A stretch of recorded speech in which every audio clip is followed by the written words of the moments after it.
Welcome to the Permission to Succeed podcast. This podcast is about learning from and being inspired by people who have been successful because they found what they were passionate about, created something special, and most of all, they gave themselves permission to go and do it. The genesis of this podcast is the inspirational lives of Muhammad Ali and Dr. Martin Luther King Jr. and their world-changing impact. The Permission to Succeed podcast is brought to you by Advisorpedia, the best place advisors come to grow their minds and businesses. And now, please join your host, Doug Heikkinen. Hello and welcome to the podcast. Today we have Amy Hart Clyne with us. Amy is the Chief Knowledge and Learning Officer at Pitcairn, a family office with offices in Philadelphia, New York, and DC. Now that's interesting in its own right. But what's better is Amy just authored and launched a book called Finding Her Voice and Creating a Legacy, in which she interviewed a large number of ultra-wealthy women about their journeys to and managing wealth. It's a great and enlightening read, trust me. Welcome, Amy. Thank you, Doug. I'm delighted to be here. What motivated you to take this project, find people, and write a book about it? Wow. Okay, so that is three questions. I'm going to tackle the first, which is what motivated me to write this book. And I think there was three things that specifically led me to my curiosity, which is one of the core values of my firm at Pitcairn is curiosity. There were three sort of motivating factors that really drew me to this project. I've spent my career in this space. I've been in it for over 25 years working with ultra wealthy families. I have considered it a high honor and privilege to be a partner and coach and advocate to these families, so many of whom have done wonderful things for our country. And I think that throughout the last couple of decades, I found it very troubling to me that while women in our country, for sure, really around the globe, have these extraordinary, positions of leadership and, business or government or sort of other entrepreneurial enterprise related activities. I found with all of that good stuff, I found on the other side of that, for the women in these families themselves, that they were really hindered by longstanding conventions and sort of traditional roles. And I didn't understand that. It wasn't making sense to me that in one way there was this enormous progress, and then the other, we were standing still. I think the second thing that motivated me to do this project was that I, 3 years ago, was privileged enough to join a really fine firm called Pitcairn. On my first interview with the CEO of Pitcairn, her name is Leslie Both. She's the first non-family female CEO in a 100-year-old business. And that was really appealing to me. I thought that told me something about the culture of the firm. And, we just had a great chat about, providing service and support to women of wealth and how they needed something different than men. And how 25 years ago, that was Leslie's dream, was to get that rolling. And just coincidentally, this year, the year this book has gone out, it's the 25th anniversary of that initial women's forum. But I found that sort of culturally interesting to me. And then I think third and last was that I have, over the course of my career, presented and worked with countless wealthy women. I've designed, over 500 learning experiences.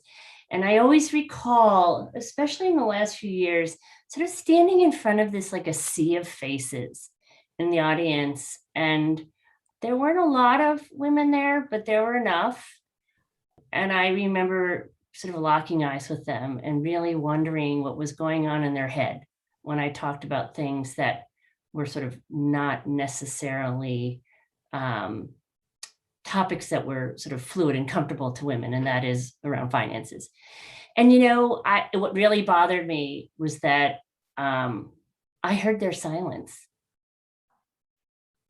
And that silence I wanted to address, because my hypothesis in this project was that what was really extraordinary and what contributed to multi-generational wealth transfer was a wonderful matriarch, and that she was the secret sauce that actually did indeed come out in the research. There's a line in your book. In 2019, there were 11 self-made female billionaires worldwide. A year later, there was 100. That's staggering. And I know the book is so much more about that. But who are today's women of wealth? And I think you break it into two groups. I do break it into two groups. And that's just a wonderful question and insight, because that, again, was something that I did not anticipate, although I was cognizant of sort of differences, but I didn't anticipate our good fortune in our sample. So the two groups, and they divided almost equally of the 40. We had half who were new to wealth. And by new to wealth, I mean women who were either a co-founder, a business partner right from the get-go, or a woman who married in to a wealthy family. So thus, they were new to sort of all the trappings of wealth. The second group were inheritors. And these were women who inherited wealth, and that sort of they were down the line as successors who moved into family leadership roles. These groups are very different to me. How were these women able to step successfully into roles that they maybe weren't qualified for? But I think in every case that I read, they were successful. Yeah, and I think they are very different, the two groups, but there were common themes that really sort of reached across, whether or not you were sort of new or inheritors. And what success meant different things to them. Success did not always mean financial. In fact, it often did not mean financial. And how their family was able to sort of navigate all of the wealth. I think,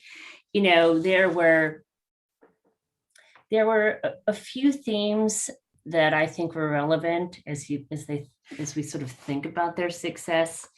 One really related to their intense willingness to be connectors, to be bridge builders. And that was incredibly ambitious. And it often resulted in creating some kind of thread, if you will, between the source of wealth, some business, and the family, and really sort of concentrate on others. But they really felt that the wealth was there to be shared and used wisely. And I think that was one common success descriptor, if you will, of these women who were able to, as I said in the book title, to find their voice in a way that was uniquely their own. Extreme wealth is actually a job. You don't want to end up, as the old saying goes, shirt sleeves to shirt sleeves in 3 generations. And it seems like all these women were successful at managing this. I would say that they were successful at managing this as a result of being quite aware of, something that happened in the past, whether it was with their immediate family or in the case of an inheritor, where they experienced, some pain like everybody else, And I'd be happy to give you an example of that, Douglas. One woman who I am quite fond of in the book, her name is Winona. When I asked her in the beginning of our interview, what I know of you, you've been able to manage this all so beautifully. And, I ended up meeting her live. And I remember her telling me that actually she, quite the opposite, in the early days. And she felt that she suffered from the imposter syndrome. She was worried about where she failed. Her husband was several years older than her. He wasn't feeling well, had the foresight that something was wrong. He had gone through a very extensive exercise to tap, advisors. And Winona was really not interested in that whole process. She kind of half paid attention. And then he died.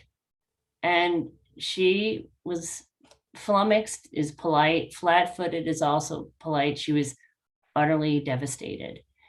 And she had moments where she felt like she didn't manage it at all. She didn't manage well at all.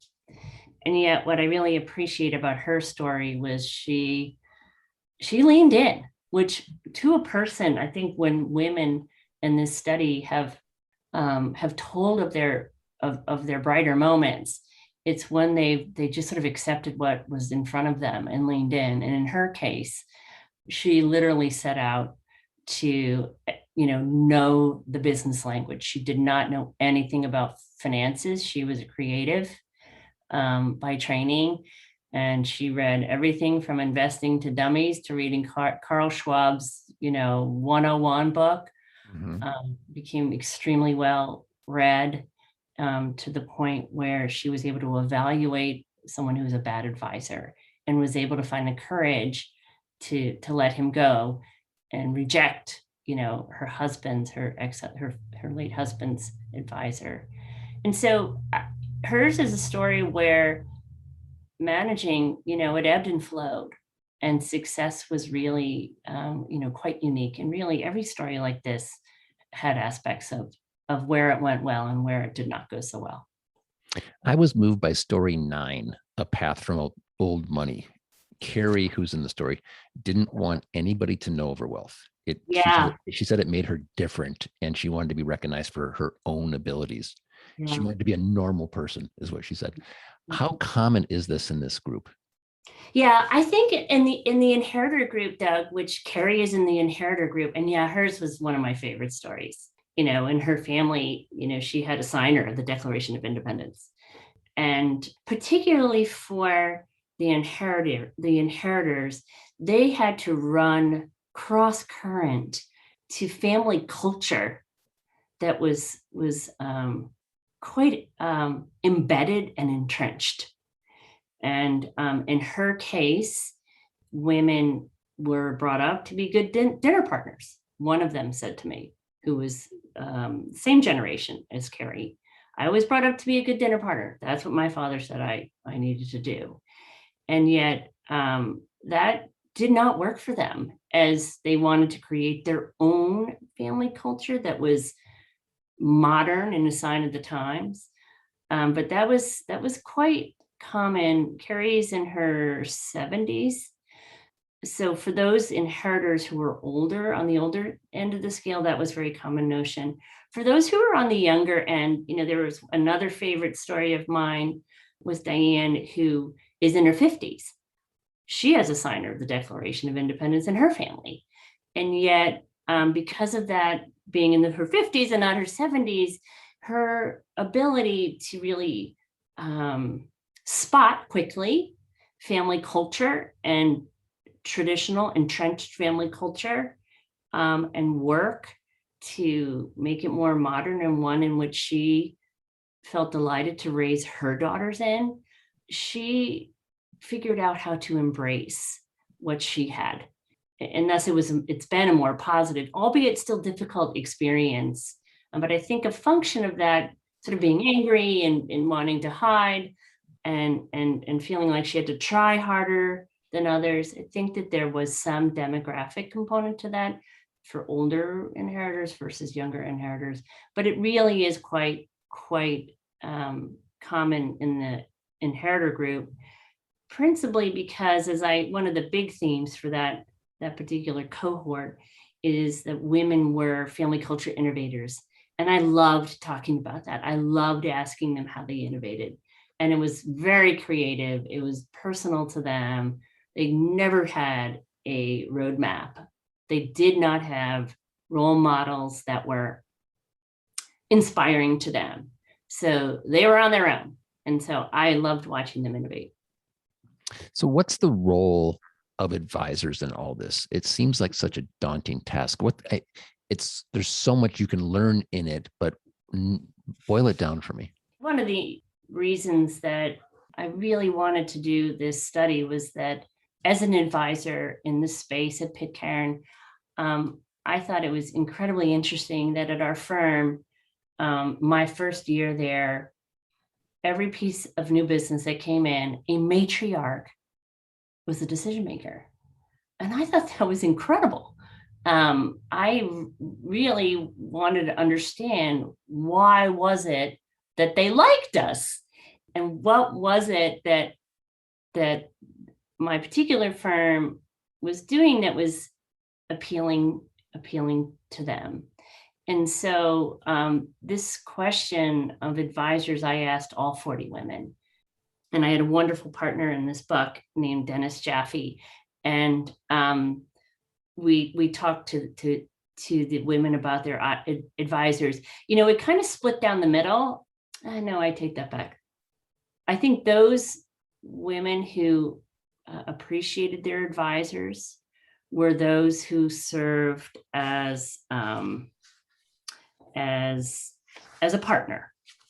And that was very meaningful to those. And so when they were happy, it was because they had advisors who were really good partners. But most of the women found that they were discouraged, is probably polite, when the advisor really paid most attention to who often paid the bill, and that was often the patriarch. And so when they've had the opportunity to take over the reins or have control, in other words, they shed the advisor who really, with the best of intention, often the best of intention. I've been in this advisory space for my entire career. It was never out of disrespect. It was out of lack of sort of real awareness and empathy, where they were not able to, number one, help women understand their wealth structures. So, in all aspects of their wealth structures, their trust, their taxes, their investments, why were they doing something around philanthropy that was really driven by saving money. And, all of those things were really important for them to understand. They looked for an advisor who would help them do that, number one. Number two, but what was more unique for them and what was a deal breaker was that, one, the women wanted the advisors to help empower them, the women, to make their own decisions. They were not looking for an advisor who was going to make decisions for them. So that was sort of a key for advisors to think about, is how to partner with women as one who has shed that legacy advisor mindset. And there are a number of other comments I can offer to Doug if you like.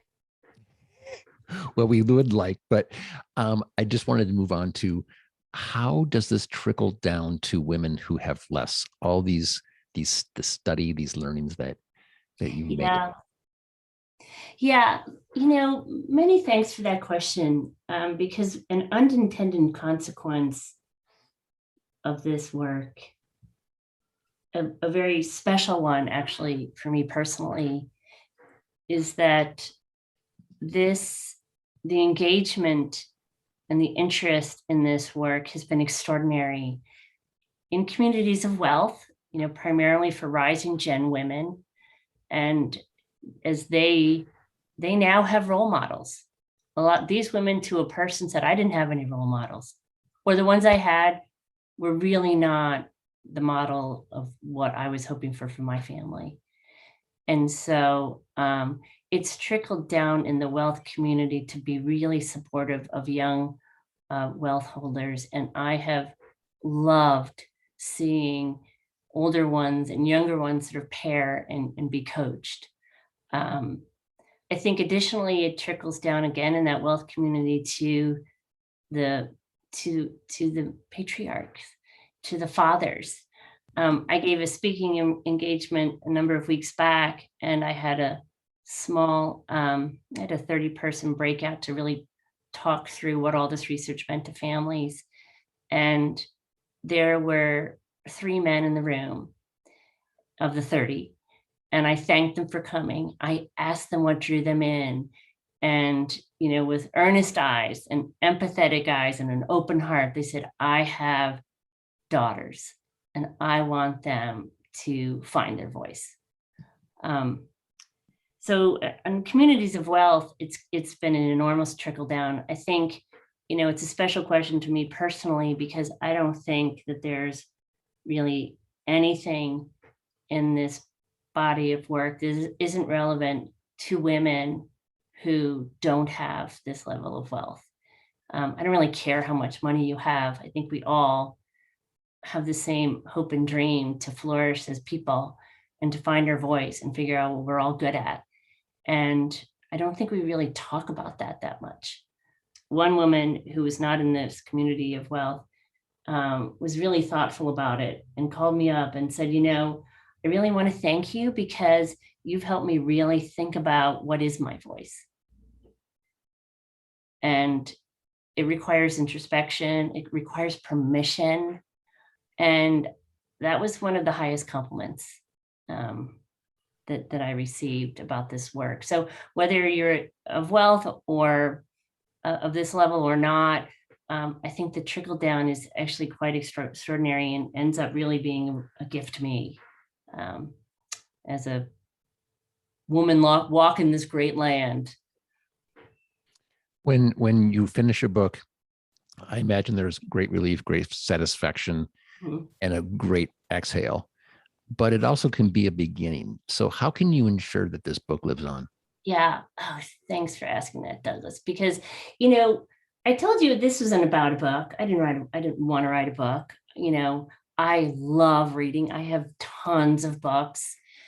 The power around great books that I own and that I think about a lot are those that inspire to do something different, to find a new place in your soul that breathes, to unlock something that is there. You didn't quite know it was there, but it was burning somewhere inside.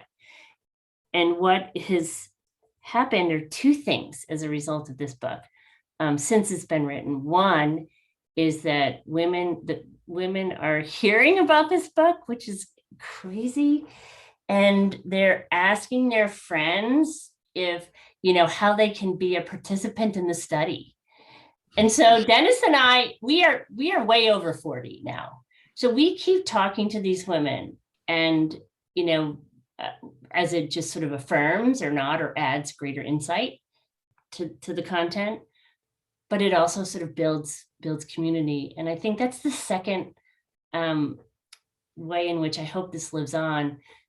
Most of the women in this book have, when I sent them the transcript back in the spring and said, surprise, this was just going to be a white paper. And I said, surprise, we've been encouraged to make this a book. What do you think? How does it sound? Please read it. Tell me what's on your mind. We had a really strong bond in these interviews, especially because of the generosity and the willingness to be vulnerable. And what I thought was incredible was that I got a big green light, big thumbs up. And I had many say, I would love to meet the women in this book. And so that's the second thing. We're building a community now. We're going to get together next year, and we're going to have conversations. No more presentations. It's about conversations. And so I think that's the second way I'm really looking forward to this, is that, this book sowed seeds. And now how do we help women of wealth in this case, think about some of these things? How do they, find their voice? How do they create traditions that are meaningful to them, beneficial to their children? And so, we're on tour with having conversations with these women of wealth. So continuing, and then actually third, I should say that Pitcairn is part of a network called Wigmore. It's 7 family offices around the world. We are one, and the other six family offices have said, we want to do this research with non-US women. In Brazil, which is a very different story, and Singapore. So we'll be continuing to do the research for global families. So my great intent is that this work lives on in those few ways. I'm not suggesting you write another book, but I kept wanting more stories. I'm not saying you, I just listened to a podcast with Anderson Cooper on, and he just did the whole Vanderbilt story from the beginning, which is just fascinating, but maybe longer stories or something. I don't know. I'm not telling you what to do. Yeah, you know what? It's I was talking to a board member at Pitcairn, and we had our year-end board meeting, and this one board member, who's such an extraordinary man, he said, Amy, how did you possibly just get those 3 paragraphs or 2 paragraphs? Yeah, exactly. And I said to him, each one was transcribed. There were 120 pages, typically, it was often 75 minutes interview. And all the women, had to approve me studying them. They're in Amy's vault in her head right now. But as I think about this, I think great learning comes from great storytelling. And so maybe the next book is just stories and not all sort of the analysis that I would do, Douglas. Yes. I don't know if I'd sign up for another one where I had to do all this synthesis, but stories. Now I've just decided, when I have my more bold personal moments, I start listing, who I would really like to hear from. Yes. I have that list going in my head. So I'll get back to you if I'm successful. But, there were many, many women in this, their names we would know in this, but they've really inspired me to carry on. So I'll get back to you on that one. Yeah. On our earlier call, I asked for names and locations and companies, and you gave me none of that. So no. Actually, one of the women said, Amy, we have entrusted you with our trove of treasures. And I said, you bet. And so, yep, it does. But loose lips. Amy, thank you so much for joining us today. Oh, thank you, Douglas. And many thanks to Advisorpedia for being interested in this. And it really was inspired the work to help us advisors who work with these women. Where can people find it? People can find this book on Amazon. If you just Google my name, it pops up. It comes in less than a day. And it's a fast, quick, easy read. It's not a big, thick. Kindly check it out. Great. To learn more about Amy's family office, please visit pitcairn.com, pitcarin.com. Please follow us for all the latest updates on Twitter, LinkedIn, and Facebook, all at Advisorpedia. For everyone at Advisorpedia, our producer, Jakey Beard, and the Power Your Advice podcast team, this is Doug Heikkinen.